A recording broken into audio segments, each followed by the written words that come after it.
Allah sudah berkehendak dan khodam leluhur yang Truka Desa merestui dengan waktu yang telah ditentukan.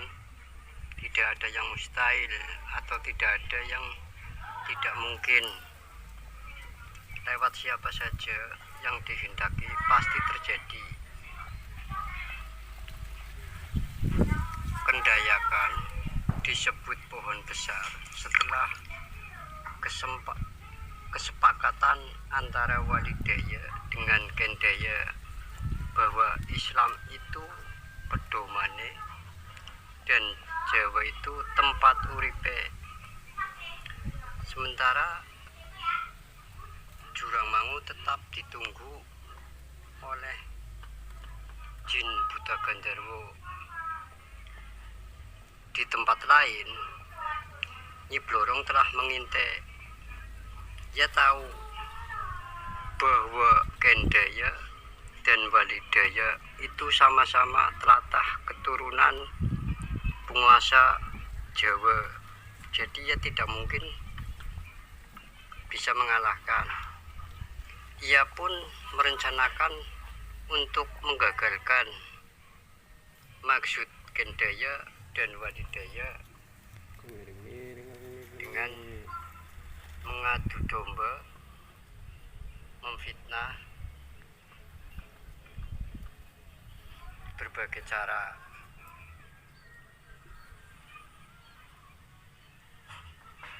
Sementara dari hari ke hari di tempat ini satu persatu berdatangan orang singgah dan tinggal di sini dengan membawa tradisi adat budayanya masing-masing.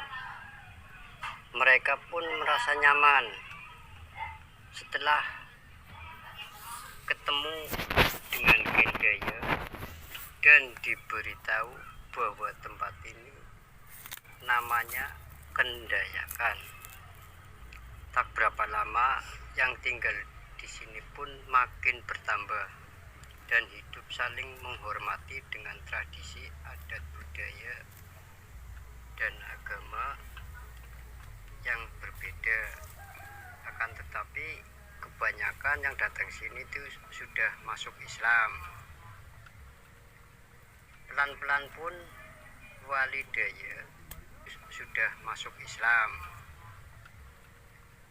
Pelan-pelan pun Walidaya itu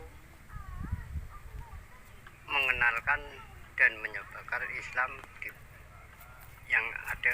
yang singgah di sini. Suatu ketika waktu Kendaya sedang berjalan pulang, di tengah perjalanan bertemu jin Buta Gandarwo. Ia memberitahu kotak pancawarna yang dijaganya hilang, dicuri. Singkat cerita, setelah Kendaya mendapat penjelasan, ia pun pergi mengejar si pencuri. Tak berapa lama ketemu dengan pencurinya. Ternyata wanita muda cantik berilmu tinggi. Kendaya minta baik-baik, akan tetapi tidak diberikan. Akhirnya direbut paksa dengan adu kekuatan dan adu kesaktian.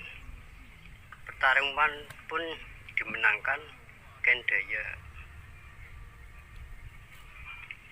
Wanita cantik setelah dikalahkan Kendaya, ia pun jatuh cinta dan menangis bersimpuh minta maaf dengan tulus. Telanjang bulat, ia menyebut namanya Putri Mustikaweni, anak dari seorang pemuja Nyi Blorong.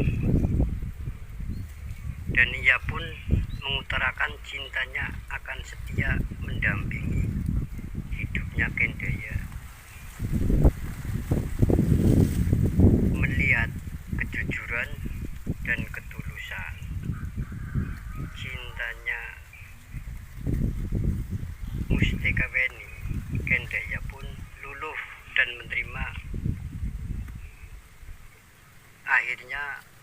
mereka berdua menikah, membina rumah tangga, dan kotak pancawarna pun dikembalikan ke Buta Gandarwo, penjaga Jurang Mangu.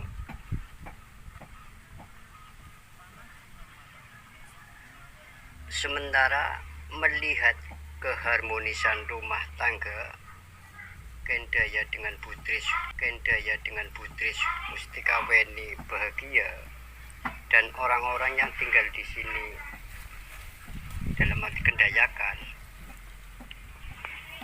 hidup rukun dan pada masuk Islam, sifat butanya pun muncul. Kotak pancawarna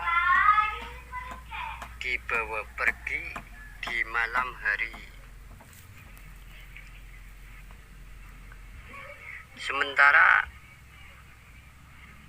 Kendaya yang sedang tidur di rumahnya, dalam tidurnya ia bermimpi mendengar suara. Di dalam rumah ini akan ada kejadian,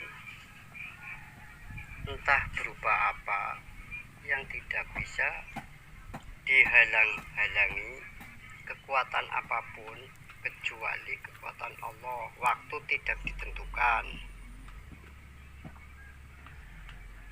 Tapi maaf, rumah di sini itu dalam arti luas.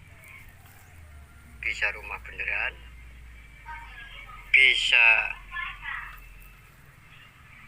raga, bisa desa, bisa negara. Seketika Kendaya terbangun dari tidurnya dan merenung membatin. Sepertinya akan terjadi sesuatu yang tidak beres. Pagi harinya ia pergi ke Jurang Mangu, akan tetapi sepi, tidak ada siapa-siapa, dan kotak pancawarna tidak ada. Kendaya bergegas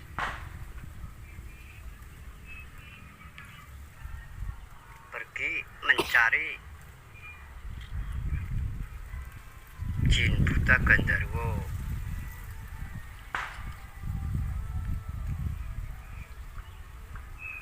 Sementara melihat Kendaya pergi dan Walidaya tidak ada, Nyi Blorong yang selalu mengintainya bergegas pergi dari intiannya menjalankan rencana misinya. Ternyata Jin Gandarwo, penjaga Jurang Mangu, sudah terpengaruh dan bekerja sama dengan Nyi Blorong. Ia pun berubah menjadi manusia berpakaian jubah layaknya Syekh dengan nama Maulana Yusuf, dan Blorong berubah menjadi manusia berpakaian serba putih dan berjilbab dengan nama Putri Asia atau kerudung putih. Selanjutnya, apa yang akan dilakukan keduanya dan bagaimana cerita berikutnya? Tunggu konten selanjutnya.